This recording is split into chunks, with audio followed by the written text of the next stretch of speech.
Hi, my name is Spinal, and I'm going to be going over this Brimstone and Ash aggro team that I have here. We're going to be talking about, we're going to do a compositional overview, like the strengths and weaknesses. Then we're going to talk about what each individual tem that we've picked for the team and what their purpose is. And then lastly, we're going to go over how to play the team. What are some common openers and bans that you might need to know. All right. So with that said, let's jump right in. Okay. If you are just looking for the code is this QGUMG. If that code ever expires, you'll be able to make the team yourself. I'll show you all of my spreads, everything you need. Don't worry. Okay. This is a very aggressive deck, and it's basically made to prey on any team that is not hyper optimized. So it's going to be really good for climbing through low elos. It's going to beat any team. It's going to do well against teams that are trying to set up against you. So whether it's stall, or if it's a turbo choreography team, or if it's a Schween Tataru, a Schween team that's trying to rage or whatever, this team is going to do well into all of those.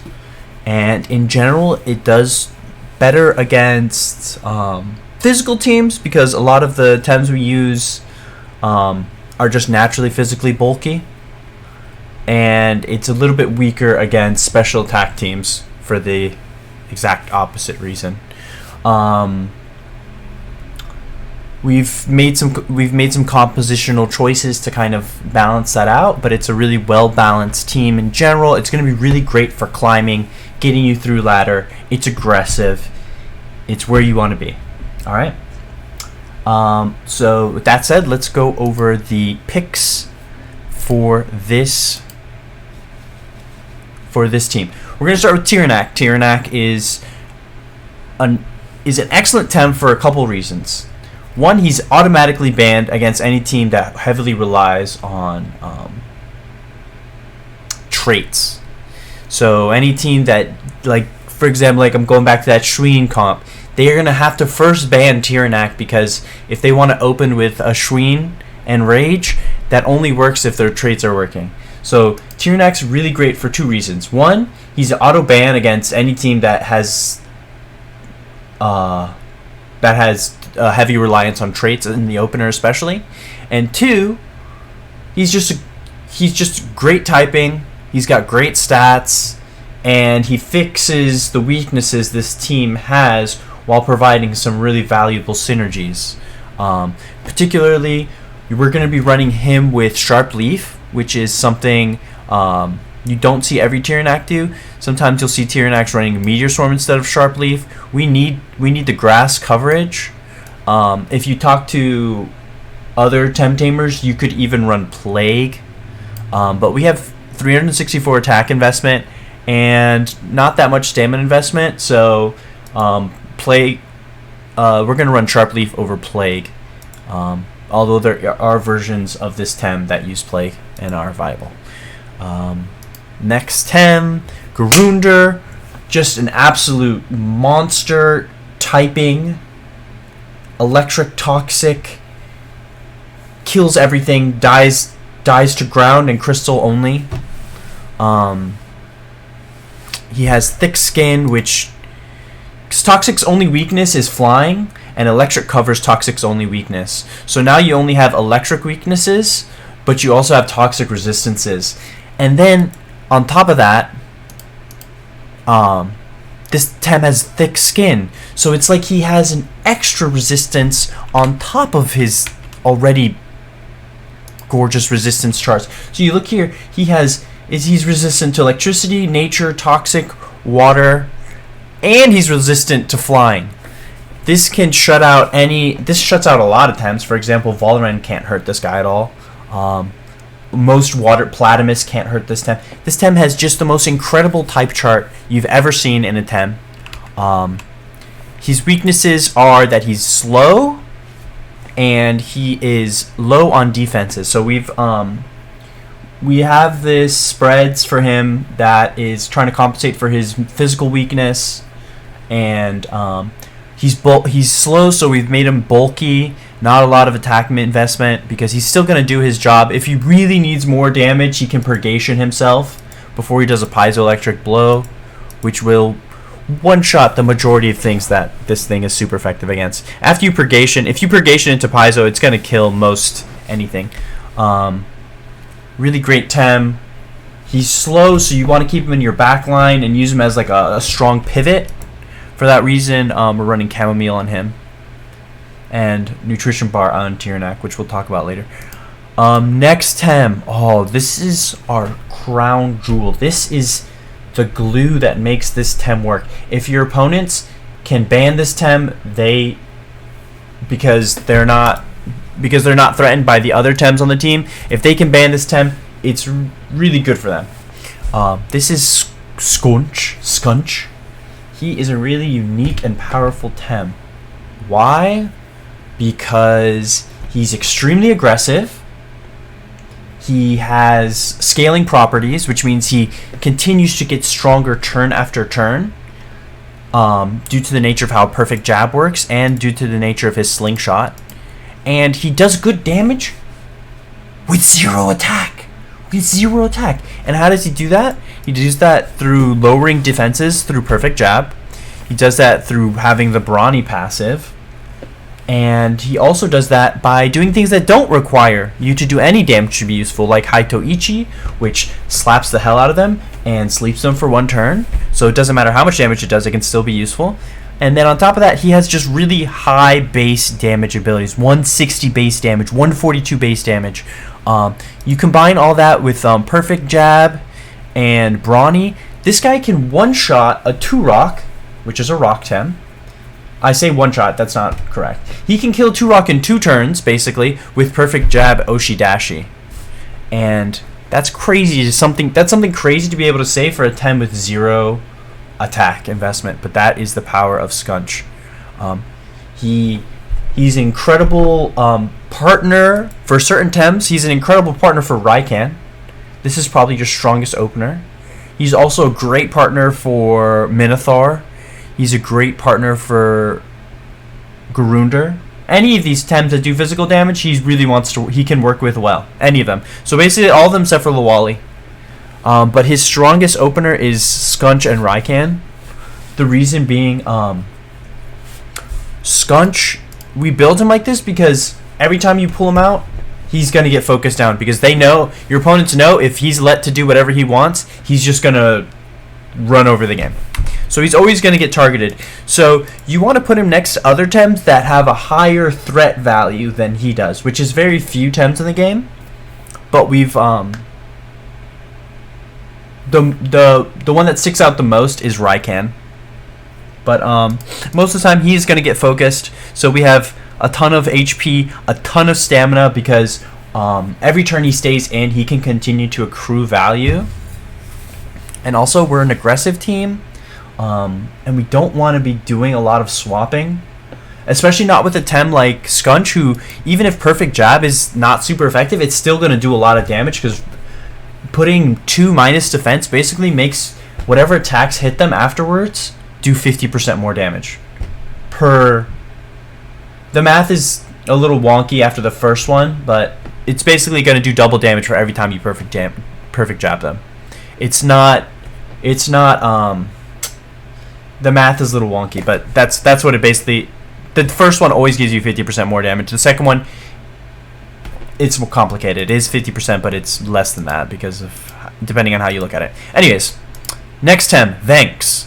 Vanks is a neutral, just kind of always here. He's always going to show up, and he's always going to do good damage. He's one of these neutral Tems in general are like overstated. So the idea being, getting a little out of focus here. The idea being, if the neutral Tem is not being hit super effectively and he's not hitting the opponent super effectively, he's going to have the advantage because that's where he's made to fight. He's made to fight in a neutral fight. Vex is unique and fits in this comp for two reasons. One, he has Late Torment, which is 180 base power. 180 base power, 0 hold move you can do on turn 1. The only thing is that it's 1 prio and it only hits trapped targets. So we have a couple of ways to trap on this team. Vex can take advantage of that. Vex is also can be very stamina efficient with Head Ram, which is also 1 prio. And then Vex also can swap from these 1 prio moves into Ninja Jutsu once every 3 turns with 2 hold. And this is at 3.5 prio basically, so 1.75 times speed. So Vex is really powerful in our comp because we're going to use him for synergies, we're going to use him for Late Torment, and Arcane Wrap is a really good trait. This team struggles against special attack teams. It lets Vex be naturally tanky, even though we're not going to invest everything into HP. Not so sure about the balance between HP and attack. Most of the time Vex is not going to be tanking for your team, or if he is, you're happy, because there's higher threats. So we've done a lot to make this Vex as threatening as possible, because if he's standing next to some of these other Tems, the other Tems are going to get focused down first. So he's running a resistance badge. It's going to make him do a considerable amount more extra damage. Let's go to the next one. Lawali. Lawali is one of these fixer Tems. It kind of fixes the compositional problems in the group, and it has some interesting synergies. So Lawali, interesting thing about this Lawali is that it's Toxic Farewell, which whenever he dies, he's gonna do 10% damage to somebody and try and poison them for 3 turns. 3 turns of poison is what? 30. It's 33% damage. So each tick of poison is half of 25%. So somewhere around 33% damage on top of the 10% they take for killing him. So you're always going to get value out of this Tem. He lands on the field.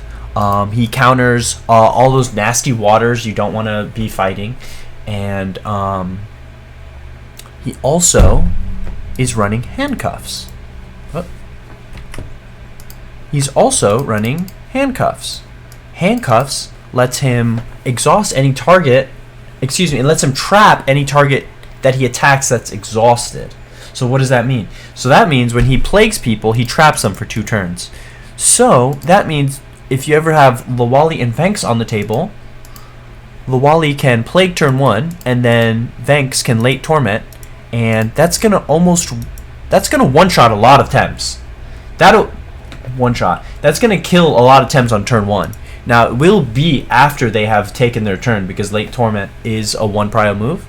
So they are going to get 1 move off, but it still is really, really powerful if you ever just need to assassinate one of the key Tems. It also means that you can do a combo where you plague, Lawali dies, you plague somebody, they get trapped, Lawali dies, and then you can swap in Vex and Late Torment the next turn, which will kill almost any Tem, especially if they took the Toxic Farewell.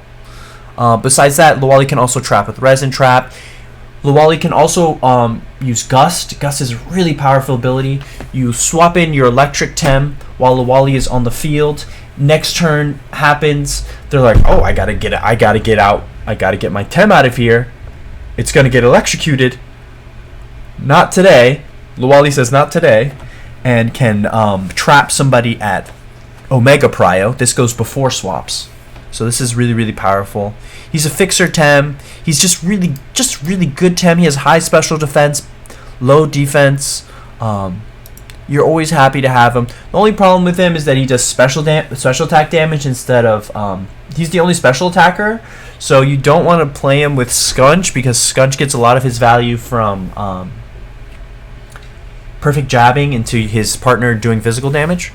But that said, he fixes it's still not bad to run Skunchaloali. It's just not hyper ideal. Just really good Tem, really fun. You are going to catch people off guard with this Toxic Farewell. You are going to catch people by being able to trap them turn 1 with Plague. Let's go to the next one. Alright, so if there's a king of this composition, it's Raikan. This thing is a monster. This thing is a monster.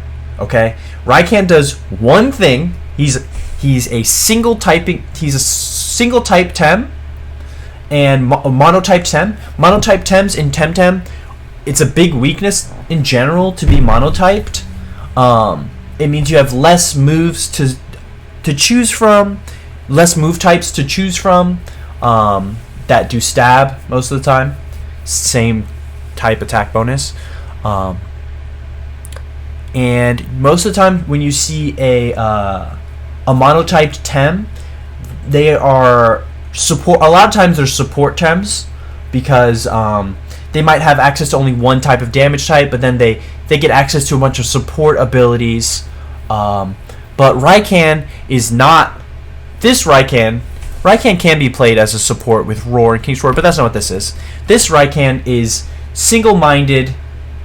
His job is to cast Quetzaleno with a neutral Tem beside him. It's a 3 priority, 115 damage move with 0 hold, which is very high. In terms of 0 hold abilities, it's like it's in the very high tier. Anything that does more damage than this usually has very high drawbacks. This requires you to play with a neutral Tem if you want the max damage, but it's 3 prio and it only costs 27 stamina. It's a very strong move, very powerful. And this is what Raikan does. He also has a trait called Prideful. If Raikan ever gets a kill, you ready for this? If he ever gets a kill, he gets +2 attack, +2 special attack, doesn't matter, and +1 speed. So he becomes 50% stronger. His attack goes from 290 to what? Almost 450? Less than 450, but somewhere close to there. And he also gets faster. So, which is really, really powerful when you're doing a 3 prio move. So, this guy is a monster. He's singular focused. He can be walled. His weaknesses are he can easily be walled. He can't hurt other fire Tems. He can't hurt water Tems. He can't hurt rock Tems. So he's walled by those 3 types. But if he's not being actively walled, he's going to obliterate. He also has a pretty high base special defense. Anything above 170 is high. He has a 192 defense, which is like really quite high. So he's naturally bulky against physical teams. Your king and queen are Skunch and Raikan, because Skunch will perfect jab somebody, grow faster. Raikan will Quetzaleno them. If it's super effective, it will kill them off the bat. It will kill them in 1 turn. And if it's not super effective, then it'll probably set them up to die next turn, which then gives Skunch a turn to support Raikan by sleeping the other target that's not being killed, etc. ad nauseum. So these two are your dream opener against a lot of compositions. And we'll talk about that later and how you're going to play the deck or the team. Okay, Rolder. Rolder is we're in patch 1.2 right now. Rolder is this patch's most nerfed Tem. I put him in my tier list in the F tier. However, he was the strongest Tem in the game in 1.1 and 1.0. He was the do I have my patches right? Wait, what patch are we on? I don't know. He was the strongest Tem in the last patch. So he had some power to give up and still be powerful. The reason we're using Rolder is because his typing is perfect for this team. He is both neutral and earth, which means that he gives Quetzaleno synergy to Raikan. He gives Sparkling Bullet synergy. He gives a lot of synergies to Minotaur.